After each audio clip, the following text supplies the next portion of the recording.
The weather warms with the arrival of spring, trees leaf out, saltmarsh cordgrass begins to regrow bright green foliage, and birds begin their migrations to their summer homes. Days become longer and the amount of sunlight our part of the Earth is receiving on a daily basis increases. As the Earth moves further in its journey around the sun, we see constellations in the sky which mark the arrival of springtime. Leo, Bootes, and Virgo are the constellations that are most visible in the springtime sky in the evening. Let's look at some of the mythology surrounding these constellations and how you can find them in the night sky. Leo the lion is located below the Big Dipper in the spring sky. Imagine the cup of the Big Dipper is filled with water, but the bottom has holes in it and the water is dripping out. It should be dripping onto the head of Leo the lion as he takes a spring shower. Leo's head and mane look like a backwards question mark, with the dot at the bottom of the question mark marking the location of the lion's heart.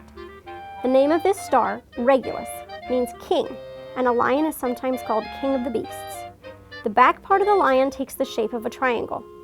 The star located at the tip of the triangle is called Denebola, which is derived from the Arabic word for tail, which it marks. Leo was the lion Hercules was sent to kill as one of his 12 labors in Greek mythology. The skin of the lion could not be pierced by metal, wood, or stone, so Hercules killed the lion with his bare hands.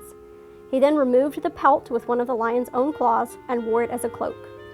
Zeus commemorated Hercules' heroism by placing the lion in the sky. To find Bootes the herdsman, go back and find the handle of the Big Dipper. Trace the arc of the handle away to Arcturus, which is the fourth brightest star in the sky and marks the base of Bootes. Arcturus means bear watcher, and the star follows the constellation Ursa Major, of which the Big Dipper is a part, around the sky.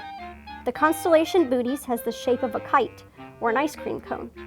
In one of the myths, Bootes is credited with inventing the plow, a tool that would be used during springtime planting.